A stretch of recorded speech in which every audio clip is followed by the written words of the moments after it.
Welcome everybody to this panel on challenging inequality. My name is Dave Keating. I'm an independent journalist based in Brussels and Berlin, and I'm going to be walking you guys through this discussion.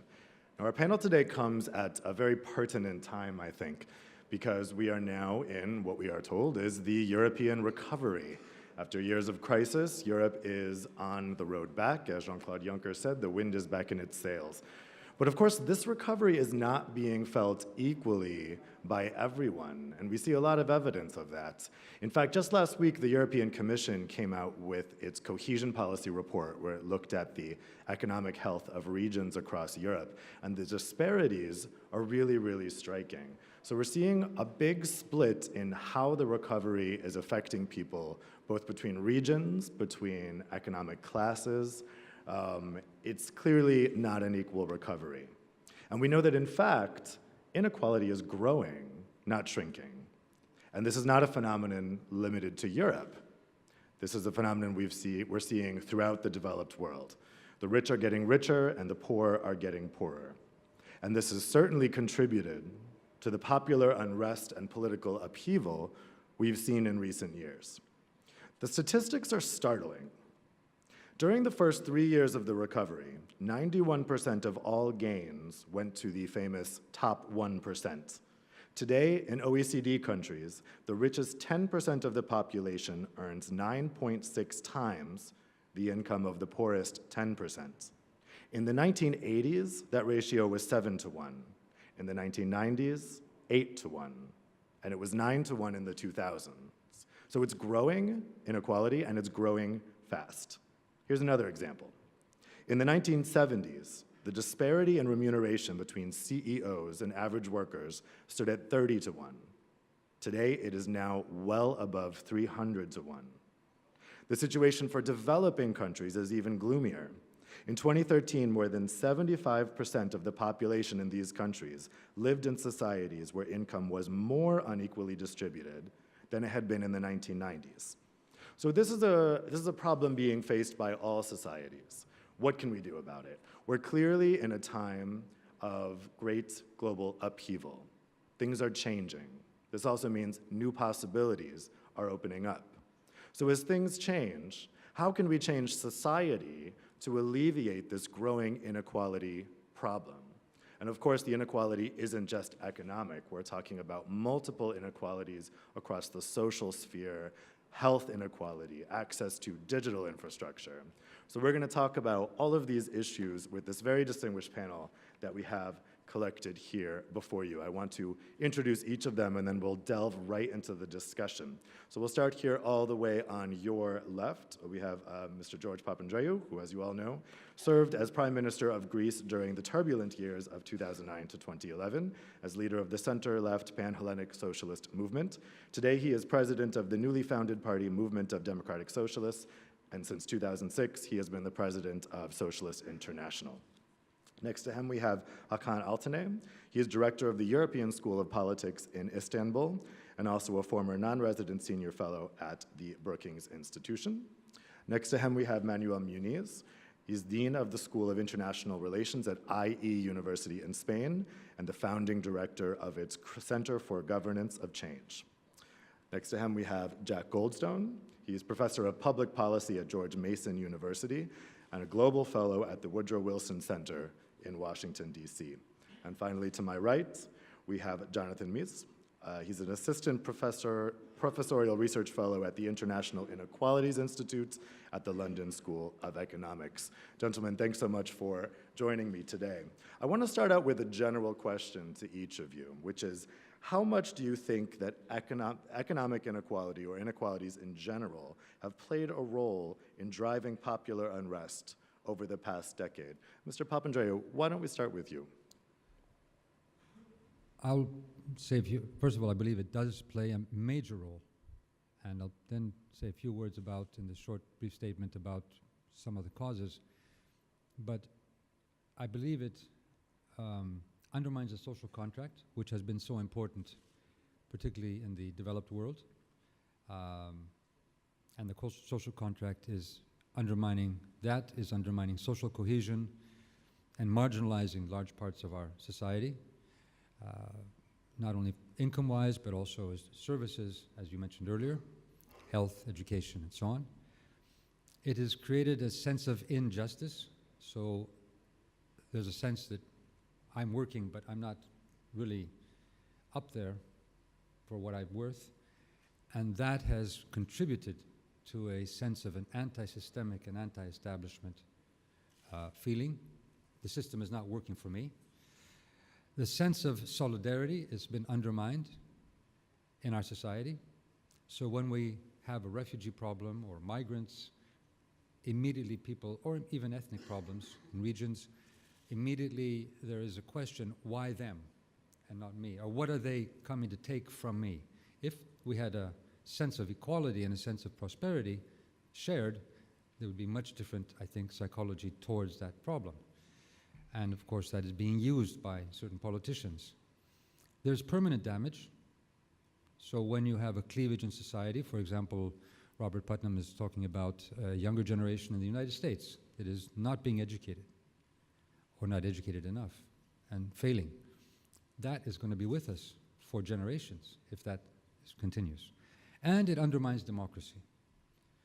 Now, I just want to say two things about why I think some of these issues are there, and also why it is undermining democracy particularly. First of all, there's an ideological issue. We have been living for decades now with this neoliberal idea that the markets will solve everything. And I would say also particularly that if we have taxed the rich less, the Laffer curve, that money will trickle down into investment. That hasn't happened. The money has gone all over the place, but not down to our society, not to productive endeavors. It's gone to the stock market, to gambling in the stock market, basically, to huge concentration of finance, financial capital, tax havens, and so on. Secondly, and of course, there's one thing that we need to realize, many economists have seen this. The Great Recession we went through, inequality was near similar to the Great Depression in the 1920s. So it had a major role in the recession. A second problem, I think, is the way we have globalization. Globalization of capital, basically, in the market, but not in other areas. So you have unregulated capital, which has undermined the social contract. I'll just give you a very quick example from my side. As Prime Minister, people were saying, okay, you've got to raise taxes, pay off the debt, and so on. Yes, I did. But a lot of capital could easily just move out, and not only legally, but also illegally, and abetted by the banks that were wanting their money back. So tax havens and so on. It's estimated that 25 trillion is somewhere out there in offshore and tax havens around the world. But it's not just that. We're talking about what an author called Rothkopf calls a richistan. It's a country. It's not just between countries. It's not also inside countries. It's sort of a new country which is less regulated. And that money, that concentration of money, is concentration of power. And it comes back into your society and corrupts institutions. Maybe legally through lobbies, or maybe through illegal practices of corruption. That undermines politics. It undermines a sense of the system working for you. And it also develops what I would say crony capitalism. And we're seeing that more and more. So I say that these are just some of the basic reasons why we see the inequality is feeding into, rightly into a sense of injustice, but then it's then easily manipulated by certain populists who scapegoat all kinds of problems rather than inequality itself, the migrants or the others or so on. And I think this is a major problem which we will be facing if we don't deal with. And I'm not getting into the solutions, that's maybe in a second round. It's interesting what you say about inequality of globalization. I think that's definitely something we're seeing. Hakan, let's turn to you. What role do you think that inequality is playing in this unrest? I agree with everything that Mr. Prime Minister has said, but still I think there's additional dimensions that we need to explore. I think the lenses and the frameworks we use to talk about inequality, which is now shared as a concern by everyone, right? From the Davos contingent to OECD, as you cited, from Piketty to Bob Reich, everyone pays lip service to this. And we assume that inequality is on the rise. You have given us statistics. But what is on the rise is national inequalities in number of key countries and not global inequality. I think this matters. The title of our forum is making reference to a common future. That common future common to what? The Balkans, Europe, West, or the world? If our concern is the globe, a proud son of Serbia, Branko Milanovic, has given us very important data that says global inequality is on decline. Okay? Now, it doesn't mean that it's obscenely high, but it is on decline. I think this matters because if we don't get this diagnosis right, the treatment that we are going to propose is going to be based on the wrong causal factors. The obscene levels of inequality in the world, global inequality, is the result of the not last few decades, but what happened in the world between 1820 and 1950. So it's the result of colonization and not necessarily the last few decades. Now, how could it be that inequalities rise in both developing and developed countries at the same time, but have less global inequality? Well, that's because convergence between economies is going faster than inequality is increasing in key countries. Meaning, if you take China and Italy, in 1980, Italy was twice the size of Chinese economy. Okay? This is 1980. Fast forward 35 years, China becomes 10 times the Italian economy. So a 20-fold increase in a period of 35 years. Branko Milanovic's data proves to us that global middle class is the winner of the last 25 years. So you have lots of people in China and India and Indonesia and in Brazil leading better lives than they led 25 years ago. Now, Western middle class has paid a price, but then let's be honest about this. When Piketty talks about the inequality debate, he's referring to one important demographic, but not the whole globe. And if we are having this debate only from the perspective of the Western middle class, we are being myopic and not necessarily very moral.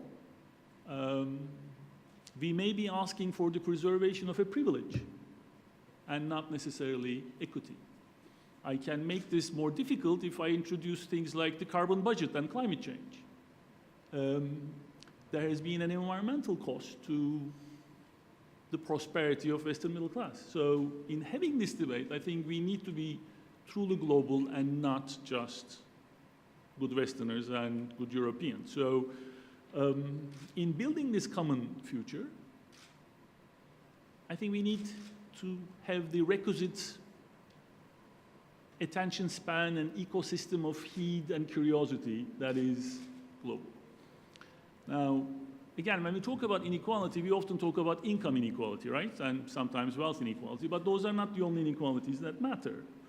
We have inequalities in terms of life expectancy or education. In education, for example, data shows us that in 1870, the world was more unequal in terms of education than it has ever been in terms of income in the following 150 years, okay? This is so stark that I'm stuck that not more people know this. So I want to repeat this. In 1870, the height of European colonialism, the world was more unequal in terms of education than it has ever been in terms of income between 1820 and now. Why don't we mind this as much as we mind the income inequality? Are we to mourn what had happened in the last 150 years, or are we to celebrate that our friends in the South finally has the wherewithal and the language to tell their stories and make their claims. Do we welcome a world where, I don't know, Eduardo Galeano and Kishore Mahbubani and Dimitri Trenin asks us difficult questions, or do we only treat them as irritants? Are we welcoming a truly global forum that will imagine that common future, or do we want to hold on to our privileges? So, sorry to be a party pooper, but these are the questions that comes to mind when I look at inequalities around the world. Very interesting point. It's particularly contrasting global inequality versus inequality within particularly developed societies. Let's turn to Manuel. Manuel, how much do you think these two phenomena, inequality and the increasing unrest, have interacted? Yeah, I think very much so. And I think I disagree with my colleague. I don't think we're myopic just because we focus on national inequality, because I think that's very significant, because the global middle class doesn't vote for a global government. I mean, the political dynamics that this unleashes at the national level are still very significant. I mean, as a globalist and as a pro-cosmopolitan, sort of cosmopolitan individual, I wish we had much more integration at the global level and these things were assessed at the global level. But at the national level, the implications are still massive. I'll answer the question, maybe we can discuss this a little bit later, but my diagnosis of what's happening is actually fairly structural. I've looked over the last few years at the impact of technology and innovation on a whole range of fields. If I was to show here a graph, for example, plotting population, world population over the last 2,000, 3,000 years, you would see linear development until the Industrial Revolution, and then exponential development since then. If I was to show a graph of global GDP, you would see the same graph. It would be linear for hundreds of years, thousands of years, and then a spike after the scientific and the Industrial Revolution. So we live on the tip of that curve of exponential change. And I could show you 15 other graphs, calorie intake by people, the production of data, etc. This is the backdrop to my assessment of what we're living right now, because the implications of that velocity of change in the jobs market today and in income distribution and generation is massive. So I'll try to land that broader issue on the question that I was just asked. If you look at jobs in risk of automation today, and you look at reports from the OECD, you look at reports from the Oxford Martin School, you will see that a very high proportion, according to most people looking at that, of current jobs are in high risk of automation. We're undergoing a transformation in our jobs market, which is equivalent to what happened to jobs in agriculture, say from the middle of the 19th century to the middle of the 20th century. If you look at jobs in the US, just to give you an example, in agriculture, you had over 60% of people working in agriculture in 1860, 1850. By 1950, that figure had collapsed to about 5% of all jobs. In the same period of time, you had a huge explosion of productivity in agriculture in the US. So today, under 5% of people in the US work in agriculture. The US is a net exporter of agricultural goods. The same thing has happened in industry. If you look at jobs in industrial work in the US, it's collapsed to about a half of where it was in the 1980s. Productivity has almost trebled in that period. So you needed about 26 Americans in 1980 to produce $1 million of output in industry. You need about 6 today. So huge explosion in productivity, collapse in employment. By the way, just a side note, that means the US is reindustrializing in terms of output, something you wouldn't believe if you'd heard all of the arguments during the last presidential campaign. What it's not doing is creating jobs in industry, because those jobs are not going to go back to the US because of automation. Now, we're seeing the same process occur in services. The difference is it's happening much faster. Instead of taking 100 or 50 years, it's going to take 20 to 25 years. That is having a huge impact on the current distribution of work, and I just came back. I was sharing this with my colleagues. I was, the day before yesterday, I was in Brussels in the DG Research and Innovation, I'm on a sounding board for a report that the EU does every year on the state of innovation in the EU. Now, fascinating data. You have people seated around the room that have been working for the last 10, 15 years on number of patents, investment in R&D in Europe. They want to go back to doing that work, but what the data is showing is a systemic, is a paradigm shift in how technology interacts with productivity and with work. So this is not business as usual, and I'll give you some of the data of how that shift looks. We live in countries, many of us, very close to full employment. That's unfortunately not my case, but that's definitely the case of people in the UK and the US, and we still see massive job precariousness in the market. We live in countries where we've seen, in some instances, particularly in large companies, very rapid productivity growth, but we haven't seen income growth for the middle class. So there's something in the structure of the economy that has changed that means that traditional recipes of increasing productivity, competitiveness, et cetera, instead of producing the trickling down that the Prime Minister was saying before, actually lead to further precariousness. My thesis is that has to do with technology and how technology is allowing companies and actually states as a whole to be highly productive and competitive without creating jobs or remunerating them better. The aggregate figure, and this is perhaps the most important figure I think that I'll share with you guys today, is since the 1970s, this is data from the US, aggregate productivity of goods and services in the US has increased by about 250%. Labor wages have remained stagnant. Now, this might seem like an obscure piece of data, but I'll tell you, this is the underpinning argument behind the idea of the fracture of our social contract. If you take our economic development model and you summarize it in its simplest manifestation, what that model says is with increases in productivity, that trickles down through wages and feeds and constructs and sustains a middle class.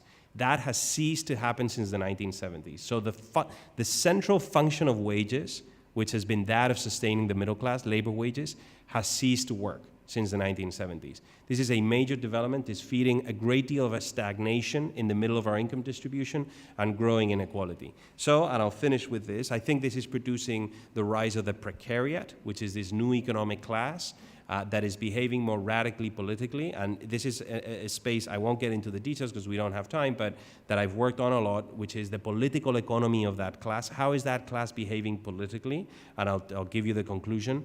It is behaving in a very polarized manner. So the voting has polarized to the extremes in most of our countries, and that is precisely because of the emergence of that class. So my final argument here to you, and these are just the opening statements, is stagnation of the middle and inequality are central to the political dynamics we're seeing in the West. This is a real threat to the liberal order and the liberal architecture that was constructed since the end of the Second World War. And the issue is of such a structural and systemic nature that in my mind it is equivalent to what we went through at the end of the 19th century, beginning of the 20th century with the Industrial Revolution, where we also had a major shift to the structure of the economy. We also had the rise of a new economic class. At the time it was the precariat. We also had the fracture of our social contract and a huge political convulsion that ultimately led to the redrafting of that social contract. Now, the big question for me, for this panel, for us, and for the next 20 years for political science and government studies and governments around the world is how do we build a new social contract? How does that look? And from an economics perspective, how do we introduce economic and political sustainability into a system where labor wages have ceased to perform the traditional function that they have of redistributing wealth from capital to labor? That is a massive question. Some of us have adventured some answers. I was part of a group advising and producing documents for the G20 thinking about this. We can talk about this in the next round of questions, but I can tell you we're only in the beginnings of this process. Very green ideas out there. I mean, there are issues about universal basic income, changing the taxation of states. The implications are massive. And we're only at the beginning of this. So the structural nature of this issue is humongous, and the consequences are very dire. And unless we see this through a structural lens, I think we're going to be addressing small symptoms of what actually is a much more systemic and paradigmatic shift in how our economy works.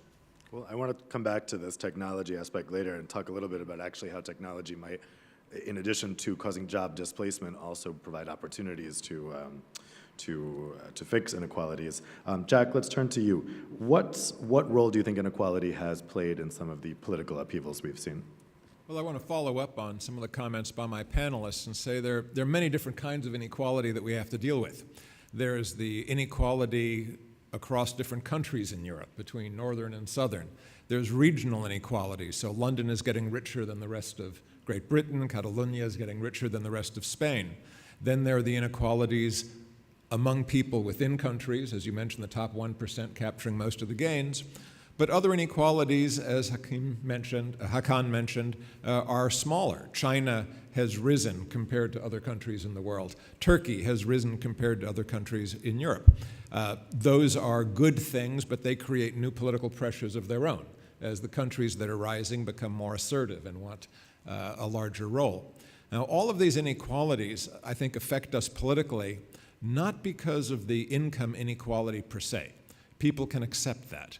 What really is troubling is that the inequality has come with a cultural shift, where people in the regions or classes that feel they're losing out feel that they're being blocked, that they're being disrespected, that they no longer count. And this is making them angry, understandably. And that anger is not targeted at the rich. That's one thing that's interesting. The rich are considered people who have succeeded. They have done what we all want to do. They've gotten ahead. The anger is really directed at those people who are supposed to be providing rules and institutions that protected ordinary people from being left behind or left out. So conventional politicians, intellectuals, experts get the brunt of the anger and the blame, although there's still anger at those who are seen as unfairly benefiting from the efforts of the cosmopolitan elite, so foreigners, immigrants, and minorities. This dual anger at the elites and at the outsiders has fueled a resurgent nationalism of an intensity that we really haven't seen since the 1930s.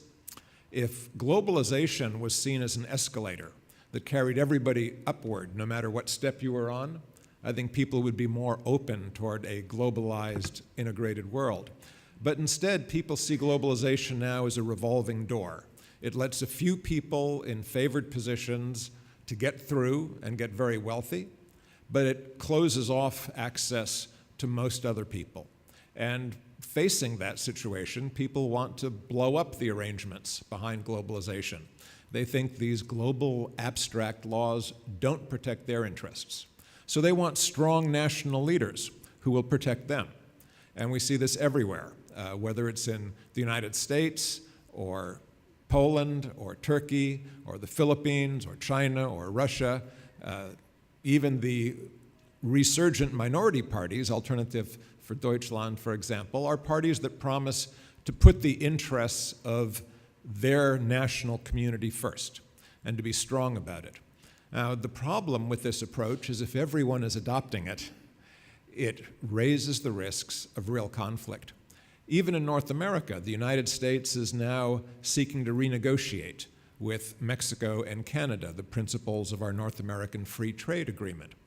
But what principles should guide that negotiation? If you believe that a dominant power should use international arrangements to preserve its dominant role or be a winner, as Donald Trump suggests, then you want to reinforce and increase the inequality that exists. On the other hand, if you believe a trade agreement should help those who are in a weaker position catch up and move forward, then you want to negotiate a different kind of arrangement altogether. So I'm very concerned that the different kinds of inequality that we see are creating a series of crises. We're seeing fractures within nations, such as we're seeing in Spain this week. We're seeing fractions within the European Union, as we saw with the Brexit vote. We're seeing fractions in international trade agreements as countries jockey for position. And we're seeing increasing tensions between the United States and China, between Turkey and Europe, as these countries that have done well in the reduction of global inequality are asserting their national interests. So I think we do need new frameworks, both within nations and across nations, that will restore people's sense that the rules are fair, that the corrupt are not the only ones that benefit, and that the governments that they elect are actually protecting their interests. If we don't have that, we risk losing democracy at all levels. Jonathan, let's turn to you. You've done a lot of work in looking at how people perceive and adjust to social inequalities. So how does that perception that they have play into then, their voting patterns or their feelings of anger? Yeah, thanks for raising that question. And that's what I wanted to do in my comments, sort of bring back the question to national level inequalities in income and wealth. So you gave an excellent introduction to the topic and reminded us of some of the facts, right? Let me just add one more. And this is true sort of across the West, and Serbia is no exception here. The top 10% in these countries takes home about a third of the income pie and owns about 2/3 of all wealth, right? So, and that's steep even for a birthday boy or girl. That's a large part of the pie to take, I would venture. So what has been the response of the rest of the population, of the 90%? Yes, we've seen some political turmoil, and I'm sure we'll be talking about that more soon. We have seen some movements and demonstrations. The Occupy movement comes to mind, although at the same time it kind of feels like a distant memory, right? So let me sort of turn the question upside down and ask, why haven't we seen more public unrest about inequality? Why haven't we seen pitchforks and torches? Why haven't we seen mass demonstrations, revolt, right? And I think that sort of the explanation has three parts. One is, despite all the evidence available and all the news reporting on the topic, I think people still really underestimate just how unequal a society they live in. Most people have no idea how much money a CEO takes home, and most CEOs have no idea just how little money their ground level employees have to live on. I think you actually gave us some facts. Let me just repeat them. In a recent survey of Americans, people estimated the income ratio of a CEO to a low-skilled worker to be about 30 to 1. That's quite a number. But in reality, it's closer to 350 to 1. And if you ask people what would there be the ideal income ratio, they would say 7 to 1, right? So we're quite far from that, but people are also quite misinformed about the actual state of inequality in their societies. I think a second part is that, and this is something that comes out of surveys sort of across the world, and it's also an increasing, so it's a trend. People really think, and increasingly do so, that success and failure, and by implication, wealth and poverty, are the outcome of a fair, meritocratic process, right? So we celebrate the success of our leaders in business, and certainly in sports, but perhaps even in science, right? We think of success as being deserved. And I think the other side of the medal implies, and at the same time, we look at the poor as having made probably some poor decisions somewhere down the road, relieving us of some of the moral obligation to really care about their plight. Third part of the explanation in my mind is that for a lot of people, they cannot conceive a clear alternative of a more equal society than the unequal one they live in right now. They may not think it is viable, or they may not even think such is desirable. Perhaps for people who've grown up in communism, the latter is particularly the case, right? So if this indeed characterizes sort of the state we're in, then it follows that we have yet to see the full force of popular unrest. And we will see it as people learn more and become better informed about inequality, as people's meritocratic views about the world sort of starts falling apart, and the legitimacy of inequality, the legitimacy of poverty and wealth breaks down. And we will see it as people come up with or are presented with viable alternatives to the unequal society they live in. And I think where we go from now depends on leadership. To me, good leadership is honest leadership and is leadership with vision. But all I can say is that the kind of leadership we will see will determine whether inequality proves to be an opportunity for democracy or a threat. We've talked about some of the political upheavals that we've experienced as a result of inequality. It seems to me that we're at kind of a tipping point here in that we have two major areas of change. Manuel, you referenced the digital revolution, which is bringing about changes in the way people live their lives in organized society that's akin to the late 19th century. And then at the same time, we have these changes in Western governance structures, which might have been unimaginable 10 years ago, at least right now in terms of rhetoric, maybe not yet in structures yet. How do we harness some of these impulses for change in order to address some of these inequality issues that we've talked about, both the ones within societies and the ones between societies, like Hakan was mentioning? How is open question to the panel, how do we harness these two areas of change, political and digital, in order to make these changes? Yeah, Manuel. I mean, two quick points, and also a comment about something that Jonathan just said about leadership. The more I study political science, the more I arrive at the conclusion that policies only move forward through the accumulation of pain, whether it's economic or political. So leadership will emerge, unfortunately, when there's sufficient social pain that is evident that we need to move forward on some of these issues. And I'm very concerned about the rigidity in some of our systems to accept that actually inequality and stagnation is a very real issue and we need to have fundamental policy change. I'll tell you roughly where I think the policy change should go, and it has a few elements, and I'm going to fly through them, and maybe we can go deeper into some of them if people are interested. And therefore, one is very big changes to the education system, because the skills that people need in the new economy are actually quite different from the ones that we're providing to them right now. So despite the high levels of unemployment that we're seeing in many places, the latest data I've seen from the EU Commission is that there are about 2 million jobs that companies cannot fill because they're not finding people with the right skills. So irrespective of the debate on automation and how severe the redundancy of jobs is going to be, we're failing at the transition costs. I mean, we're failing at managing the transition because there are already jobs, particularly in the quantitative social skills management side of the spectrum. We know roughly where the demand has been going, and so programming, Internet of Things. Also, an interesting growing category which some people have called the economy of empathy, sort of managing other people, etc. So there are emerging categories there. Number two, big change in the way the taxation system works, because our states are extremely dependent on fiscal traction over labor income. That's basically the source.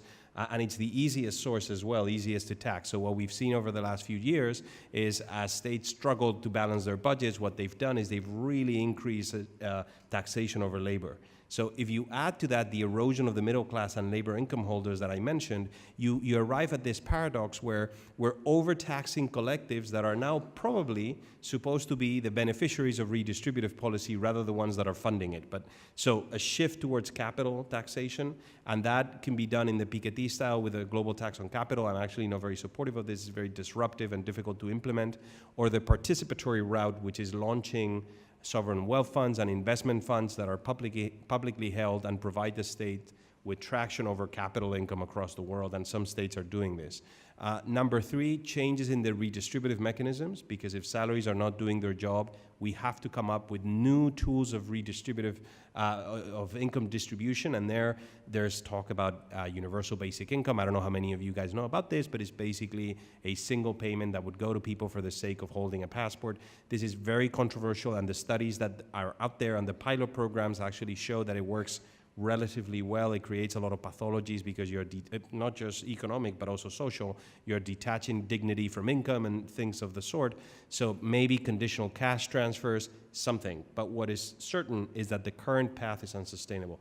And fourth and last, and I'm sorry to be flying over this, but I don't want to steal the time from my colleagues, a very fundamental change in the role of the private sector in the economy. Because one of the things that the decoupling of productivity and wages does is it renders insufficient the narrow view that corporates play their social role just by maximizing profits and shareholder value. If you have corporates that can do that without creating employment or destroying more employment than the one they create, The aggregate consequence, we have a major collective action issue here. The aggregate consequence is they produce the erosion of the middle class, and they all start to inhabit a very hostile political environment, and you have political movements that want to break trade agreements and others. So some form of redefinition of what sustainability in business looks like, I think, is going to be necessary. I see a lot of rigidity, again, in the private sector accepting this. Their structures, the entire structure of the private sector is built on maximizing profits and shareholder value. In the US, managers have a fiduciary obligation towards shareholders to do that. So if they move away from that goal, they can be sued, and many times they lose those cases. So huge rigidity in moving in that direction. So I'm very concerned about the general trend and how difficult the reforms are going to be to introduce sustainability into that. That's why I was mentioning the pain argument and how much pain, social pain, we're going to need to undergo to move forward in that direction. So concern, but at least, like Jonathan was suggesting, there's starting to be options that are being put on the table for policymakers to assess, test, and evaluate. Hakan, what do you think about these options? Yes, this sort of allows me to have a segue to Manuel's first round of questions about, global middle class not voting. And national middle classes do vote, and national elections are big, discrete events, catches headlines, and we pay attention to them. But global middle class does vote as well in the formation of the global social contract. National contracts are not the only ones that we care about. If we live in this hugely interdependent world, the shape of that global social contract is going to matter as well. And if we are this interdependent, one of the new things we are discovering is that if you're a 20-year-old, the amount of interests you share with other 20-year-olds halfway around the world now competes with the interests you have with the 70-year-olds in your own nation state. Now, this has never happened before. Now, the 20-year-olds around the world don't have the technology and the forums to talk about this. There was an interesting debate between Mark Zuckerberg and Yuval Harari 6 months ago, where Zuckerberg wrote this letter about a global community through Facebook. And Yuval Harari, who I think authored this excellent book on Homo sapiens, said, no, communities are not formed in that manner. You actually have to come together and spend enough time, establish bona fides.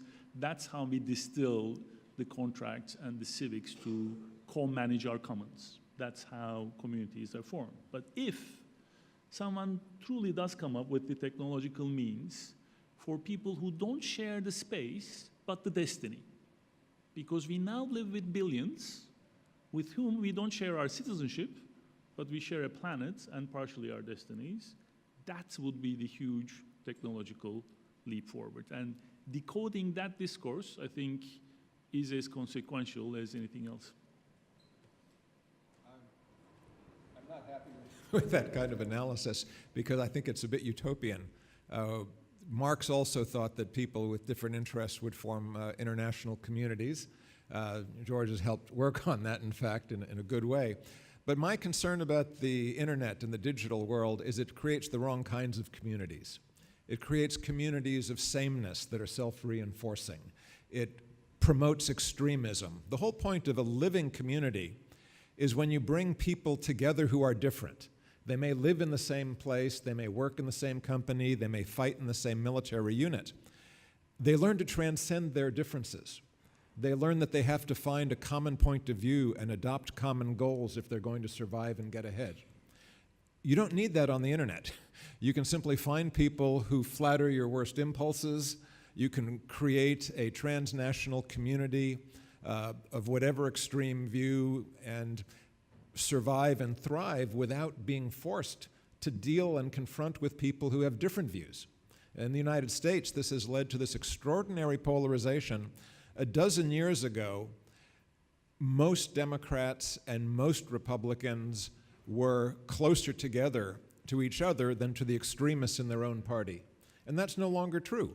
Now, Democrats and Republicans, they watch different networks, they follow different media, they disagree on basic facts, and I think something like 90% of Republicans are more conservative than the median Democrat, and 94% of Democrats are more liberal than the median Republican.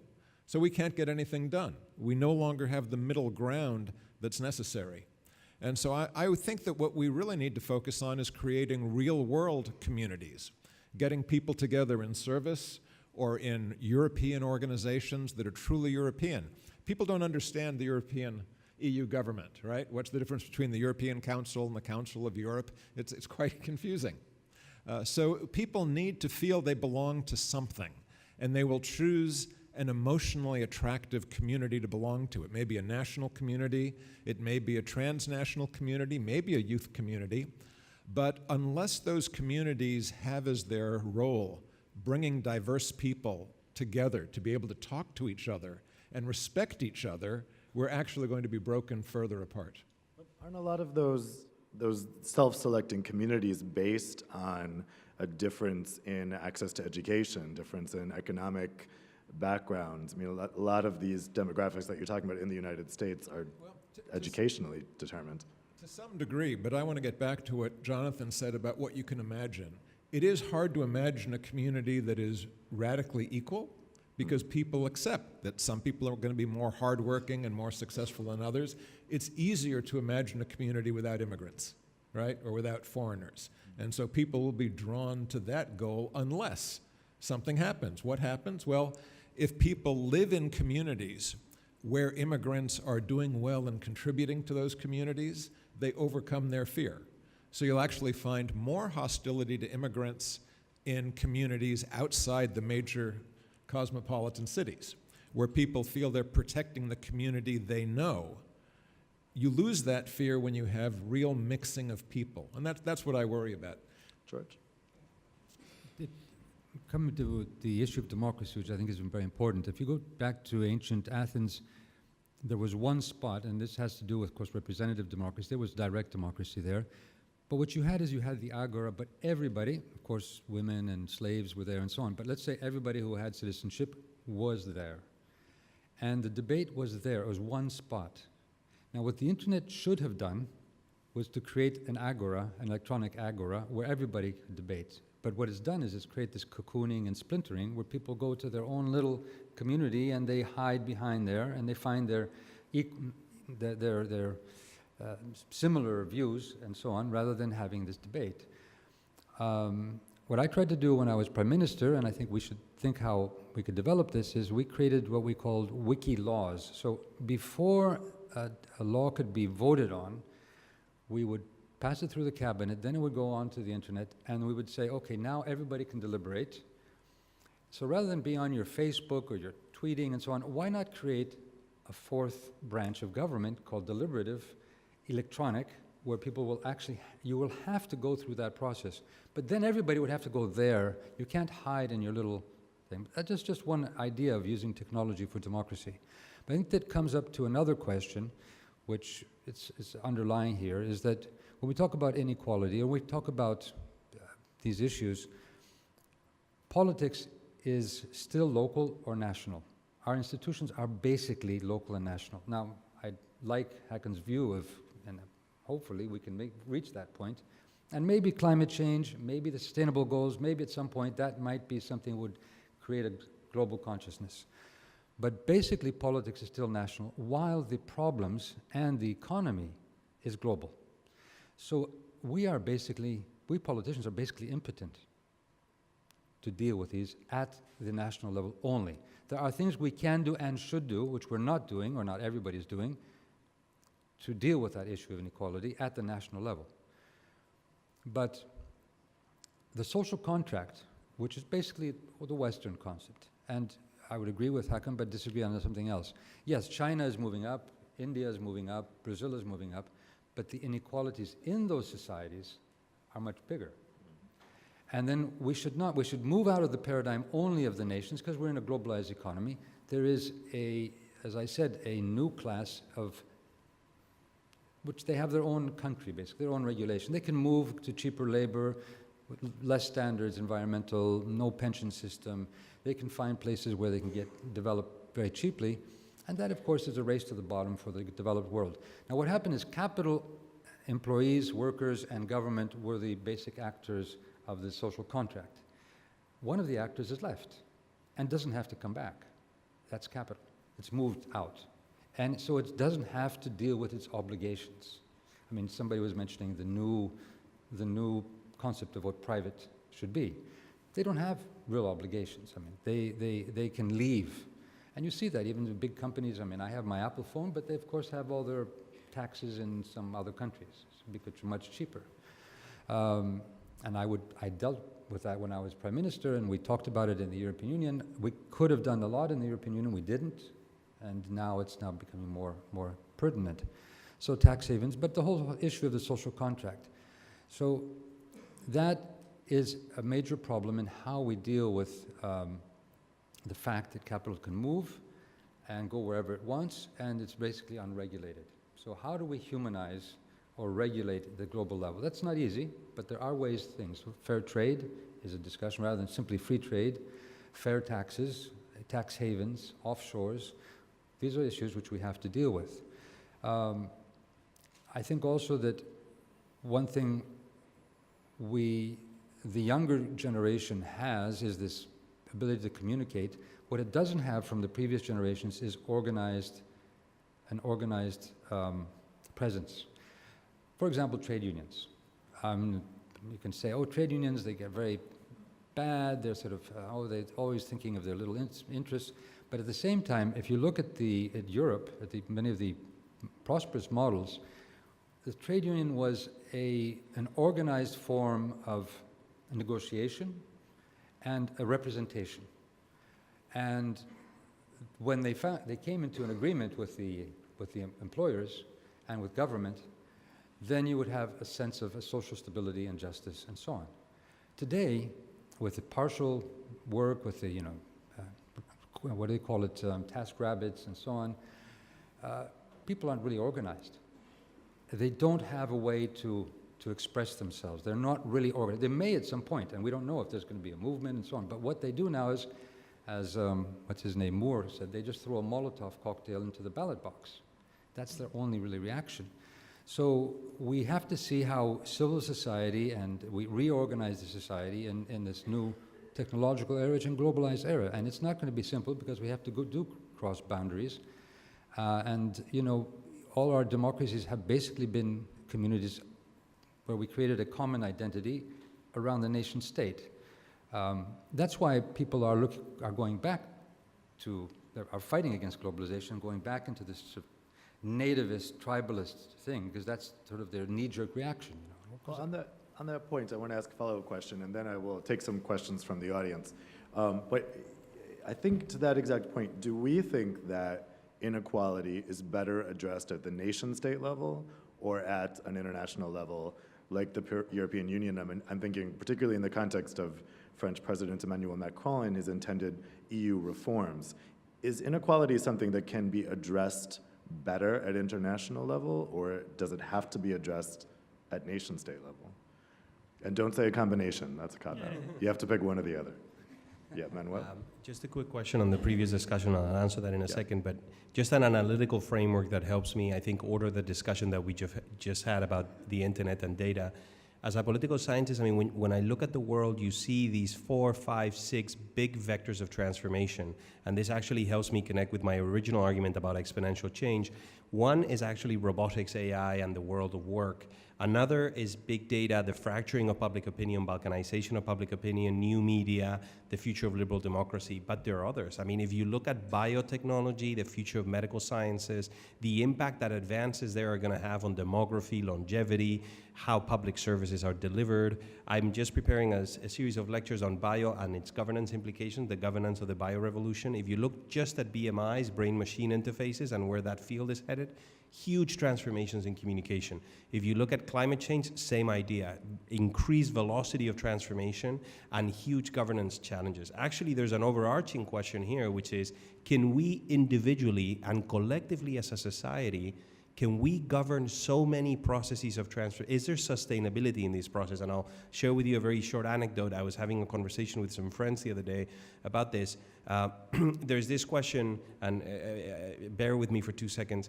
If the probability of there being life in the cosmos is so high, why haven't we even visited? So we started, the academics, we have a lot of free time, as you can see. But so we were having a discussion about this. One of the arguments was, well, actually there's an inherent tragedy in biological evolution that has prevented this from happening. And that tragedy is, through evolution, a species pop up that are, at one point one species pops up, in this case it would be us, that is capable of constructing complexity, but is unable to govern the complexity it generates. So it hits, these species have been hitting these development caps. Some people think climate change is one of these instances where it is a clear consequence of our capacity to create complexity, and at the same time it shows it reveals our inability to govern these processes, in part because of this mismatch, this two-level game between the scale of the problem and our capacity and our tools, which are still national, to govern this issue. So, I would think about these things in a very systemic way, and I would think about this velocity of change as something that has fundamentally altered the challenges that we have to face. On the governance question, for sure, the solutions have to be global. And one thing that technology does is it produces radical interdependence. So interdependence has always been the force that has driven states to collaborate. Some people speak of European integration, for example, essentially as a mechanism to govern interdependence, because these states were so interdependent, they had to come up with governance mechanisms for all sorts of things. What technology does, it takes the normal trade interdependence into a whole different level. A company that is set up in Palo Alto, California, destroys your media landscape in Spain, or your taxi sector somewhere else, or your hotel industry somewhere else. That is literally the textbook case of interdependence. So for sure, part of that new social contract, some form of collaboration across border that is much deeper than it currently is will have to emerge. The tragedy about populism is that these people that are now getting into our governments are going to deprive us of the tools, precisely the international tools to govern these processes. So the window to govern this properly is really closing. Does anyone think that these inequality issues can only be addressed at national level? Well, I would say there's no reason they can't be addressed at the national level. Even with climate change, you'd say, well, that has to be done internationally. But it doesn't, because finding ways to move forward on more efficient use of energy or better regulation is something that's done at the national level. And then if it works, it becomes an example for others to catch on. So you can be a small Baltic country and try a flat tax for income taxation. Or you can be a small international country and work with your VAT. The real issue is not whether it's national or international, but whether government is given the ability to take on the private sector. Here I agree with Manuel. If you walk away from the Cold War with the lesson that no government at any scale should be allowed to interfere with the market or the operations of private corporations, you're never going to be able to create social justice or opportunity. We learned lessons at the end of the 1890s, the Gilded Age, the robber baron age. We had a progressive movement that broke up the trusts and regulated overly large corporations. And at the end of the Great Depression, we had a raft of legislation in Europe and the US to protect labor and enshrine labor bargaining with corporations. We now are in a new era, as you point out. A lot of the new wealth that is being created is by digital enterprises that don't fit under the regulatory or labor frameworks that were developed in earlier crises. So we need to recognize we're in a new crisis where market power has become overwhelming, and then whether it's at the municipal or national or international level, you can fight back. San Francisco, at the city level, is fighting back against Airbnb. London is trying to regulate Uber. So the kind of effort to fight for the ordinary person against corporate power can operate at any level. Yeah, George. I don't want to be diplomatic, but the Paris Agreement had an interesting combination. It's an international agreement, but it's based on each nation strengthening its own structures, policies, institutions in dealing with climate change.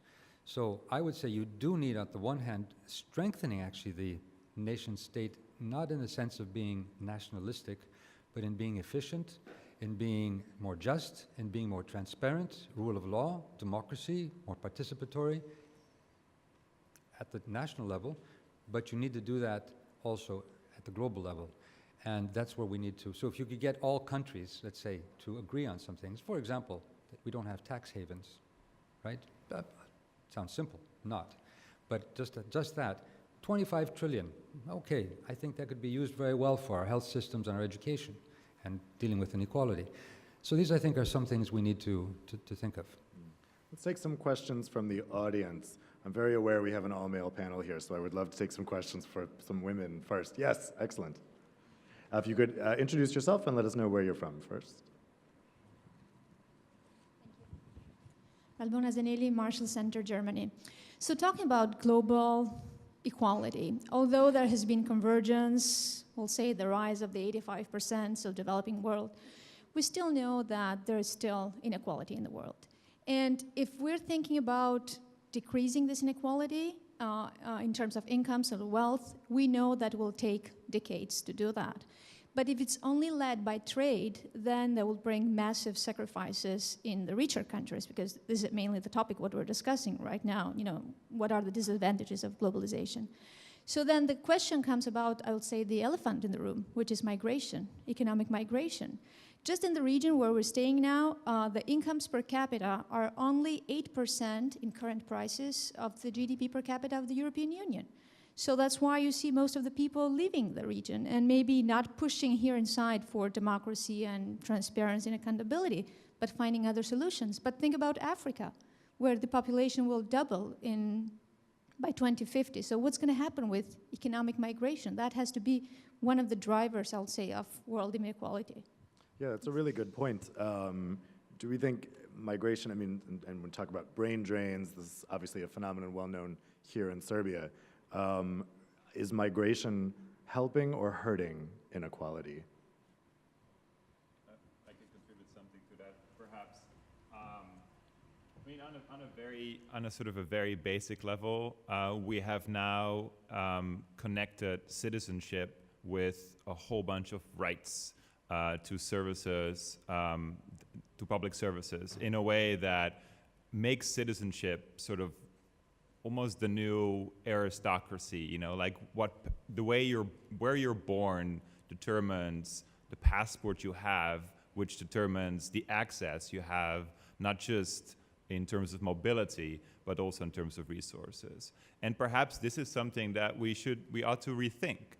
I mean, that's one way to go. Sort of think about what kind of services do we want to be providing in general, and how much of that do we want to do on the basis of citizenship as such, right? So unlinking those two, this could be based on how many years you've been working in a certain country, how much you've paid into insurance schemes and such. But there's very different ways of doing it than we sort of now often take for granted. The other way is to think about solidarity in regions, and it's sort of striking and a little bit depressing that the EU, which was supposed to be, you know, opening up markets, but also a project of solidarity, also an idea to come sort of to regulate and come to a uniform and standardized system across very, very different countries. We've seen a lot of opening up of markets, but we've seen a lag in terms of regulation. Regulation hasn't caught up with the opening up of markets, but also solidarity has somehow kind of like been forgotten, right? So how do we think of spreading some of the wealth within and between regions when we haven't even been able to do that very well within the EU? I mean, is that really a necessary component for equality? I referenced that cohesion policy report that came out last week. If migration keeps moving people away from areas, the have-not areas, to the have areas, does that just continue the cycle of inequality? Well, it certainly affects politics, right?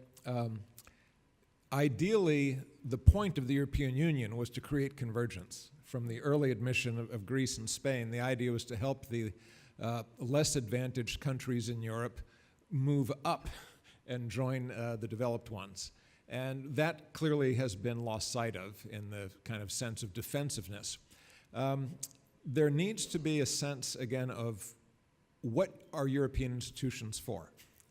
Are they to protect each national community, or are they to create something better, more prosperous, more democratic than the existing national communities? If that narrative can get traction, then you can talk about migration and redistribution as a positive. But it fails if the individual national economies are not doing well. So Polish migration to Britain, which is now almost stopped actually because of the fall of the pound and so on, is still a bogeyman in British politics. The belief that we are somehow not doing as well as we should be because of immigrants. So we need to get past, fortunately, European growth is returning. We do seem to be getting past the worst effects of the 2009 recession. So with some better economic performance, this is a good time to stress the value of immigrants, the need to have a well-ordered immigration policy. People really get upset by unexpected, disorganized immigration.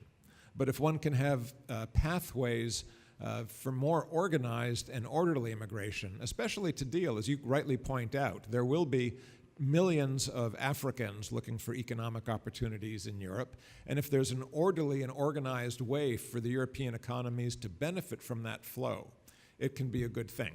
If it, however, is seen as a kind of disorganized, unexpected threat from abroad, then it will hurt everyone. I think probably Canada is a very good example of a country with both a well-organized immigration system and one where immigration is a popular concept, actually, one of the few, I think. Do we have another question from the audience? Yes, one in the middle here. Thank you. My name's Brian Ebel from the Embassy of Canada. Thank you very much for your kind comments about our immigration system. We accept almost 300,000 immigrants a year. We're very proud of the contributions they make and the way they become integrated into the fabric of our society. But that's not my question. All the panelists have raised a number of very interesting points. The key question is, what is to be done in the face of growing inequality? Dr. Muñiz identified 4 policy areas which could be addressed. The fourth one, I think, could bear a little bit more specificity.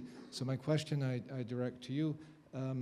Your point about changing the role of the private sector, could you please identify what specific policy instruments you have in mind when you propose this as an area for action? Thank you.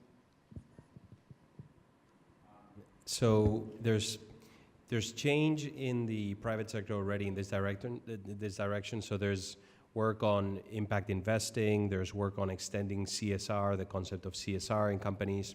From a policy perspective, I'm not sure the public sector can do much unless they want to be very aggressive and change some of the legislation, for example, regarding the fiduciary obligations that managers have to their shareholders and others. But I was in a conference recently where I made this point and somebody stood up and said, but what you're suggesting is changing the ownership structure. You're changing the concept of ownership because companies that are fully sustainable will be thinking their stakeholders will be their employees, their providers, their clients, but even their non-employees, right? Because what the argument I'm trying to make is the concept of the responsibility of these companies really needs to be expanded to the broad impact that they have across society, and that also means the people that they cease to employ, right? So I think I don't have a very detailed answer because the debate is only just starting. I know there's movement in the sector, so there's another initiative called the Fourth Sector Initiative. The World Economic Forum has been doing a lot of work. We've actually been working with them on this issue in Latin America. And this idea of the fourth sector are the social benefit companies that have as part of their description not so much maximizing shareholder value, but actually bringing social benefit to the communities where they operate.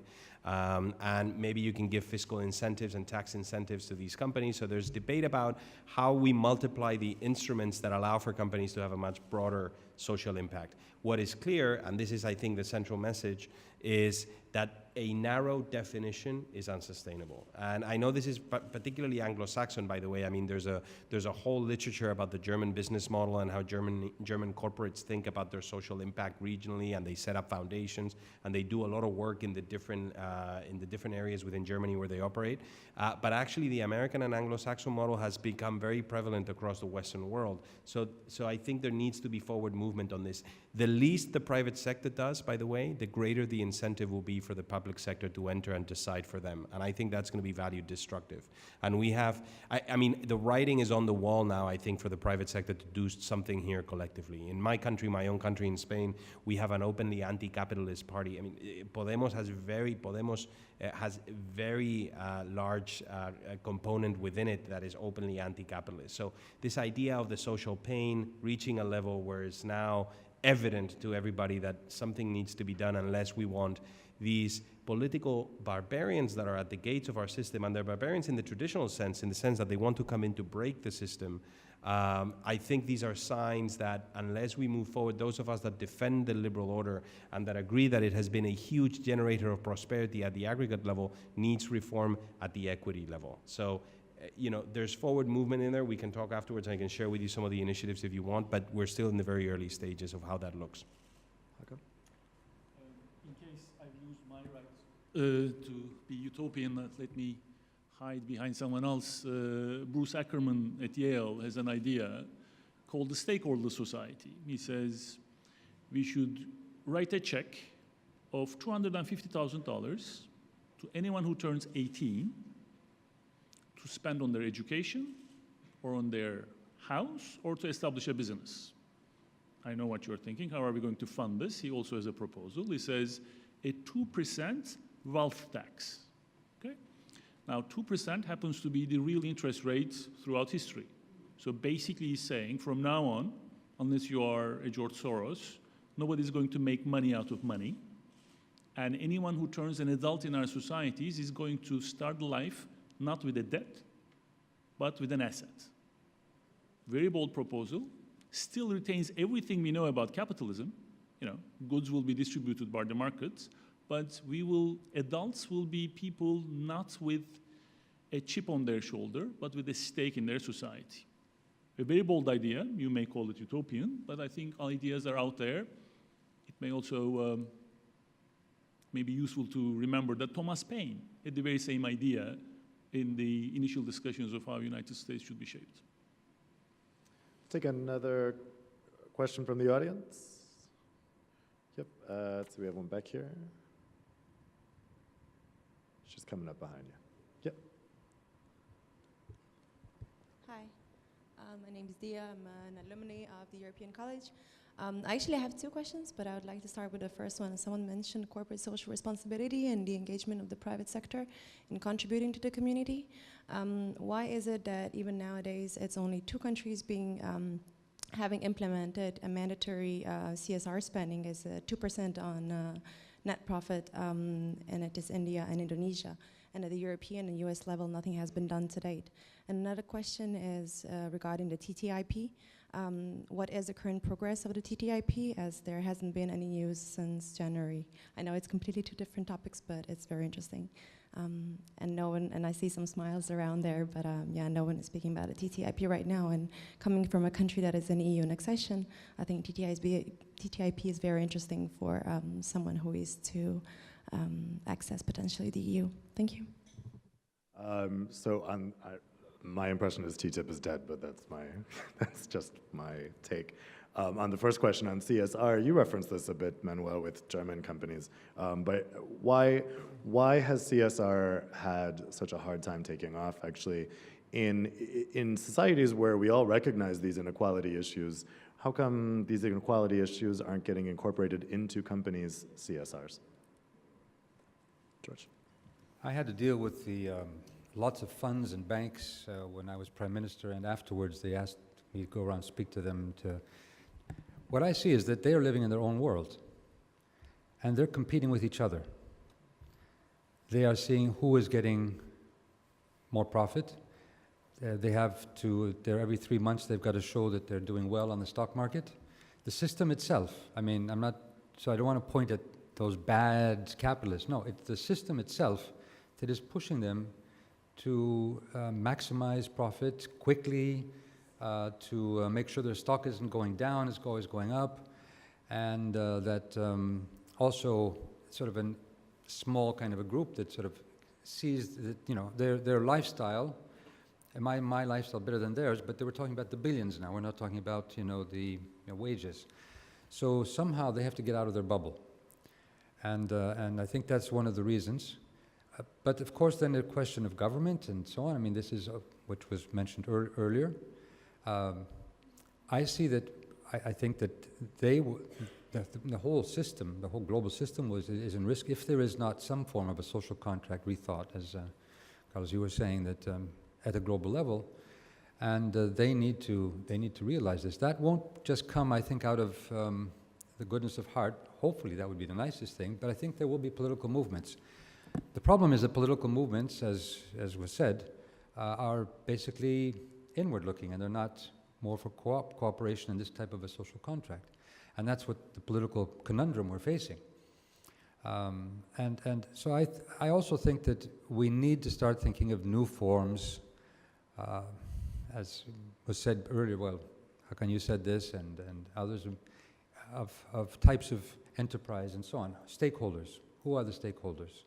I actually, when I was campaigning in 2009 to become Prime Minister, one of the ideas we did have was to give not 120 or 250,000, but 2,000 to each child when they get to be 18. We abandoned that very quickly, seeing that we had a huge budget deficit we hadn't realized.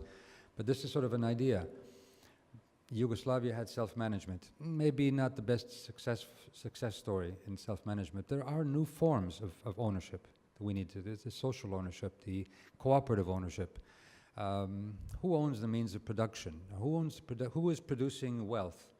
Do we just redistribute it by giving income to people, or do we actually make them a stakeholder in this? So these are questions we need to look at. But this means that we remain an open mind and don't get into this extremist demagoguery that we see now in politics. Aristotle and Plato said two problems for democracy: inequality and demagoguery, and I think we're facing both of them right now. Yep.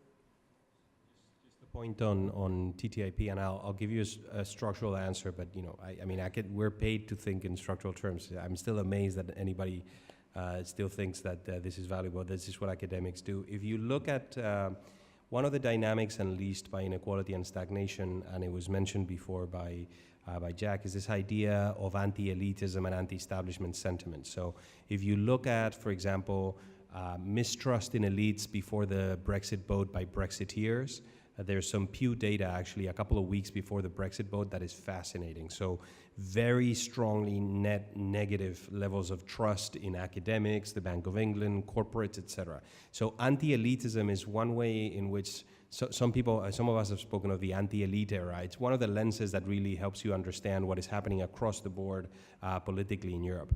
Why is this relevant for trade? This is very relevant for trade because international trade is extremely dependent on there being trust between elites and the people they represent. Trade agreements are extremely complex. Most of us in this room, if we had a chance to read TTIP or the treaty with Canada or the treaty in the Pacific, we wouldn't even be able to assess whether it's a good deal or bad deal for our industries and for our economy. So there is this degree of delegation that we have to make to those elites. So I think the anti-trade sentiment that we're seeing is a direct consequence of the anti-elitism. And the anti-elitism, of course, is driven by people's dissatisfaction with the performance of the system over the 30 or 40 years prior. So TTI, if you look at the last instance, it's called the Klindenberger spiral. If you look at the last instance where we had such an interdependent economy, such a complex economy and populist movements in the world, which was the 1920s, 30s, you look what happened to international trade between January 1929, January 1933. Say in the 4 years, that's the period Klindenberger studied, international trade collapsed to a third of what it was in the original at the beginning of the period. So international trade is extremely fragile to anti-elite movement and populist movements. So my expectation is, unless we address the underlying causes of the populist upheaval, international trade is going to be on the chopping block, very sort of up in the front of the line. Also, the EU project, precisely because EU integration is also very highly dependent on elites.